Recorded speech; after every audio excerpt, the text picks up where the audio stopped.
பிஸ்மில்லாஹ் ரஹ்மான் ரஹீம். கண்ணிமிக்க சகோதர சகோதரிகளே, அல்லாஹின் நல்லடியார்களே, அஸ்ஸலாமு அலைக்கும் வரஹ்மத்துல்லாஹி வரகாத்துஹு. அல்ஹம்துலில்லாஹ். அல்லாஹும்ம ஸல்லி அலா முஹம்மதின் வஅலா அலி முஹம்மதின் வபாரிக் வஸல்லிம். இப்போது நம்ம பாத்தீங்கன்னா மெஹ்ராஜுடைய இரவை அடைந்து கொண்டிருக்கிறோம். இந்த ஒரு அல்லாஹுடைய இஸ்மை கொண்ட திக்ரை ஓதி பாருங்க. இதுக்கு ஒரு வரலாறே இருக்குது. மெஹ்ராஜ் இரவுல நபி ஸல்லல்லாஹு அலைஹி வஸல்லம் அவர்களே இதை பாக்குறாங்க. நபி ஸல்லல்லாஹு அலைஹி வஸல்லம் அவர்கள் விண்ணுலக பயணம் போன போது அங்க நிறைய நிகழ்வு பாக்குறாங்க.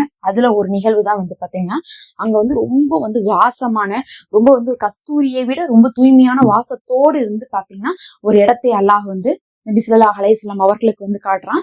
அப்போது பாத்தீங்கன்னா அங்க இருக்கக்கூடிய மனமே நபி அவர்களுக்கு ரொம்ப பிடிக்குது. அப்ப கேக்குறாங்க, இது என்னது அப்படின்னு சொல்லிட்டு கேக்குறாங்க. கேட்கும் போது அந்த இடத்துல ஒரு வாசம் வீசுது. அந்த வாசம் எதனால வந்துச்சுன்னு கேட்கும்போது அப்ப ஜிப்ரீல் அலைஹிஸ்ஸலாம் அவர்கள் சொல்றாங்க, இது பாத்தீங்கன்னா ஃபிரௌனுடைய மாளிகையில ஃபிரௌனுடைய மகளுக்கு தலை சீவி இதெல்லாம் இந்த வேலையெல்லாம் செய்வாங்களா, அந்த மாதிரி சேவகம் செய்யக்கூடிய ஒரு பெண்மணி, அந்த பெண்மணியுடைய வாசனை தான் அப்படின்னு இருக்காங்க. ஏன் ஃபிரௌனுடைய மாளிகையிலிருந்து அந்த ஃபிரௌனுடைய மகளுடைய அடிமை பெண்மணியுடைய வாசம் சொர்க்கத்துல வீசுதுன்னு கேட்கும்போது அவங்க சொல்றாங்க, அவங்க என்ன பண்ணாங்க, சீவிட்டு இருந்தாங்களாமா, தலை சீவிட்டு இருந்தாங்களாமா. ஃபிரௌனுடைய மகளுக்கு சீப்பு தெரியாம கீழே விழுந்துருச்சாமா. கீழே விழுந்துன்னு அவங்க என்ன பண்ணாங்களாமா, பிஸ்மில்லான்னு சொல்லிட்டு இருந்தாங்கம்மா. பிஸ்மில்லான்னா என்னன்னா அல்லாஹ்வின் பெயரால் அர்த்தம். உடனே அந்த பெண் அதாவது ஃபிரௌனுடைய மகள் என்னது அல்லாவா, என்னுடைய தந்தை தானே இறைவன், நீங்க என்ன அல்லாஹும் அப்படின்னு சொல்றீங்க அப்படின்னு சொல்லிட்டு கேக்குறாங்க. உடனே அந்த பெண் என்ன பண்றாங்க, இல்ல என்னுடைய ரப்பும் உங்களுடைய ரப்பும் அல்லாஹுதான், ஃபிரௌனுடைய ரப்பு கூட அல்லாஹ் தான் அப்படின்னு சொல்லிட்டு அந்த பெண் உறுதியா இருக்கிறாங்க. அத்தனைக்கும் அந்த பெண் அடிமை பெண் தான், வேலை செய்யக்கூடியவங்க தான், ஆனா உறுதியா சொல்றாங்கம்மா. உடனே அந்த மகளுக்கோ அவ போய் ஃபிரௌன்ட்ட சொல்றான். ஃபிரௌன் எப்படிப்பட்டவன் உங்களுக்கே தெரியும். தன்னை வணங்க சொல்லி அங்க இருக்கக்கூடிய ஊர் மக்களை சித்திரவதை பண்ணான். இதை கேட்டோன்னு அவனுக்கு இன்னும் அப்படியே கோவம் வருது. அந்த வேலைக்காரியை கூட்டிட்டு வான்னு சொல்லிட்டு கூட்டிட்டு வராங்க.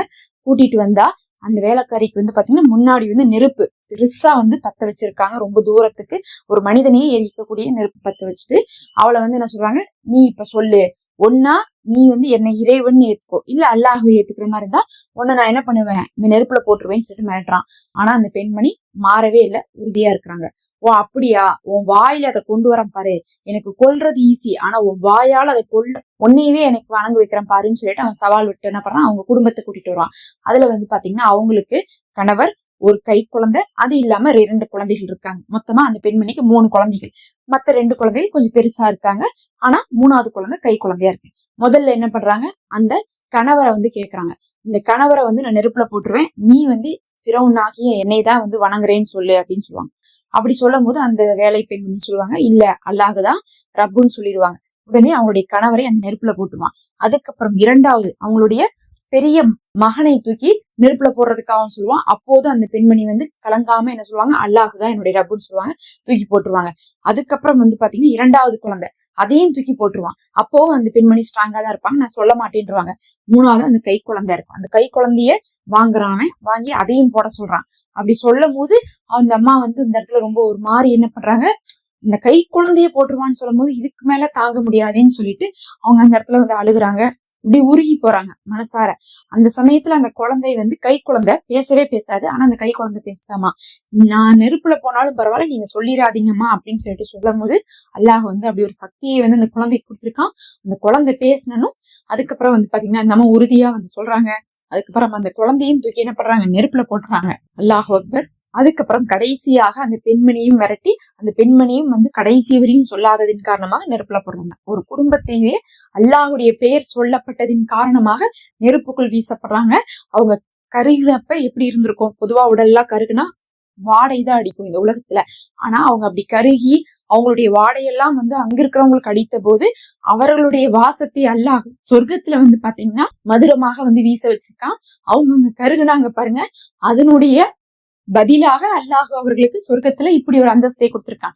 எப்படி ஒரு நோம்பாளியுடைய வாயில வரக்கூடிய வாடை கூட பாத்தீங்கன்னா அல்லாஹ்விற்கு மிகவும் பிடித்தமானதோ, கஸ்தூரியை விட அது ரொம்ப சிறப்போ, அந்த மாதிரி அவங்க கருகி இறந்தாலும் கூட அதை ஈமானோடு இறந்ததின் காரணமாக அல்லாஹ் அதை என்ன பண்ணிட்டான், ரொம்ப நறுமணமாக ஆக்கி அதை சொர்க்கத்துல வீச வச்சிருக்கான். அவர்களுக்கும் அவங்க குடும்பத்துக்கும் அந்த இடத்தை அல்லாஹ் கொடுப்பான். சுப்ஹானல்லாஹ். அதுக்கு காரணமா இருந்தது என்னது, இந்த பிஸ்மில்லா அப்படின்னு சொல்லக்கூடிய வார்த்தை தான். அதை சொன்னதின் காரணமாகவே அவர்கள் உயிர் நீத்தார்கள். இந்த பிஸ்மில்லா பாத்தீங்கன்னா குர்ஆன்ல எல்லா இடத்துலயுமே இருக்கும். எல்லா சூறாவுக்கு மேலயும் பிஸ்மில்லாஹ் ரஹ்மான் ரஹீம் அப்படின்னு எழுதியிருக்கும். இதுல பாத்தீங்கன்னா அர் ரஹ்மான் அர் ரஹீம் அப்படின்னு சொல்லக்கூடிய அல்லாஹுடைய 2 இஸ்மும் சேர்ந்து வரும். ரொம்ப சிறப்புக்குரிய இஸ்முகள், துவாக்கள் ஏற்கப்படுவதற்கு போதுமான இஸ்முகள், இஸ்மே அகலம் இருக்கக்கூடிய இஸ்முகள். இதை யார் ஒருவர் 786 முறை ஒரே அமர்வுல தேவையை முன்னோக்கி ஓதுகிறார்களோ அந்த ஒரு தேவை அவர்களுக்கு கிடைத்து விடும்னு சொல்லக்கூடிய ஒரு இஸ்மு தான் இந்த பிஸ்மில்லாஹ் ரஹ்மான் ரஹீம். எல்லாத்துக்கு மேல அல்லாஹ் சொல்றான், பிஸ்மி சொல்லிவிட்டால் அந்த காரியத்தில் நான் பரக்கத்தை கொடுத்து விடுகிறேன்னு சொல்லியிருக்கான். அதனால உங்களுடைய காரியத்தை இலகுவாக்குறதுக்கு, லேசாக்குறதுக்கு, அதுல அல்லாஹுடைய உதவி கிடைக்கிறதுக்கு, வேகமா நடப்பதற்கு இதை ஓதுங்க. இந்த மெஹராஜுடைய நாள்ல இன்னும் பாத்தீங்கன்னா நிறைய நிகழ்வுகள், திக்ருகள், துவாக்கள், தொழுகைகள்லாம் இருக்கு. அதையெல்லாம் நம்ம அடுத்தடுத்து போடுவோம். சப்ஸ்கிரைப் பண்ணி வச்சுக்கோங்க. போட்ட உடனே பார்த்து அதை அமல் செய்து கொள்ளுங்க. நேரம் இல்ல, வெறும் ஒரு நாள் தான் டைம் இருக்குதுங்கும் போது உடனே செய்து விட்டு மத்தவங்களுக்கும் பகிர்ந்து கொள்ளுங்க. நம்ம சேனல்ல மெம்பர்ஷிப் இருக்கு. ஹதியாவாக விரும்புறவங்க ஜாயின் பண்ணிக்கோங்க. உங்களுக்காக நல்ல அமல்களை தொகுத்து கொண்டு கொடுப்போம். தொடர்ந்து துவா செய்து கொண்டே இருப்போம். அஸ்ஸலாமு அலைக்கும்.